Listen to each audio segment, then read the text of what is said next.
Hello, my name is Laura Geben, and I'm excited to talk to you today about my thesis work in the lab of Rebecca Erie, studying the time course of mTORC1 driven tumorigenesis in the developing brain.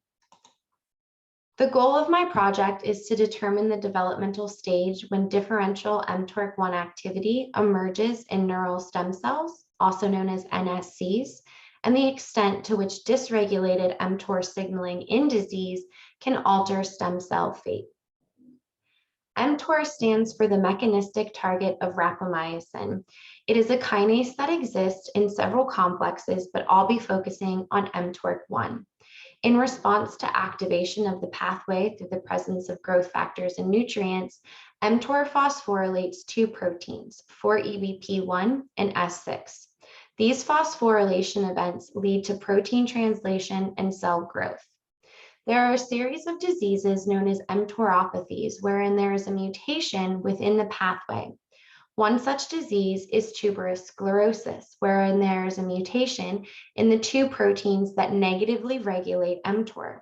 This leads to hyperphosphorylation of 4EBP1 and S6 and the presence of tumors throughout the body. In particular, brain tumors are very dangerous for tuberous sclerosis patients. This is an example of an MRI from a pediatric patient with tuberous sclerosis, or TSC. Importantly, these tumors preferentially form near the ventral or bottom region of the neural stem cell niche in the brain. Our lab has previously shown with a mouse model of tuberous sclerosis that ventral prenatal neural stem cells are uniquely capable of giving rise to a tumor, whereas postnatal neural stem cells or cells from the dorsal or upper region of the niche are incapable of giving rise to a tumor. Importantly, these tumors preferentially present in pediatric patients, but we don't yet know why.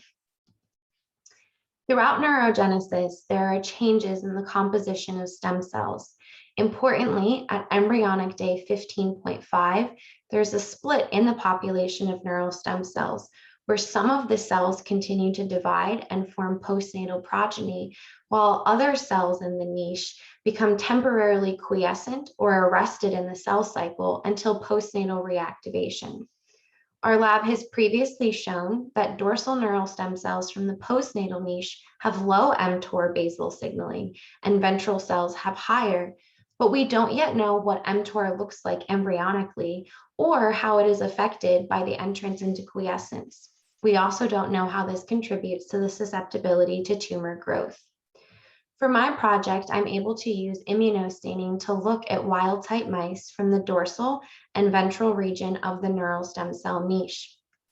Here I'm showing you dorsal neural stem cells on the top and ventral neural stem cells on the bottom, comparing phospho-S6 on the left and phospho-4EBP1 on the right.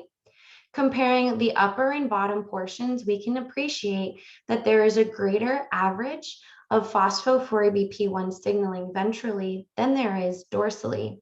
We can also appreciate the difference in patterning of these two proteins, where phospho-4EBP1 lines the surface of the brain, whereas the phospho-S6 signal is diffuse throughout the tissue.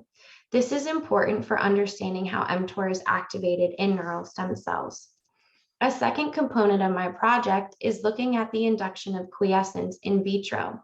I do this using a published technique switching the growth factors present in the media. Here we're looking at biaxial plots where phospho-S6 is on the y-axis and phospho-4EBP1 is on the x-axis.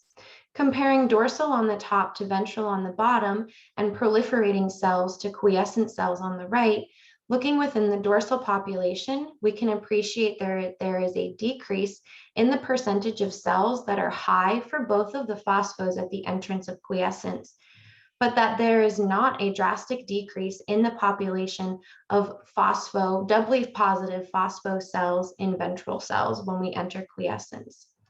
This tells us that not only is there a difference between dorsal and ventral cells, but there's also a difference between proliferating and quiescent cells. I look forward to answering any questions you may have about my poster. Thank you.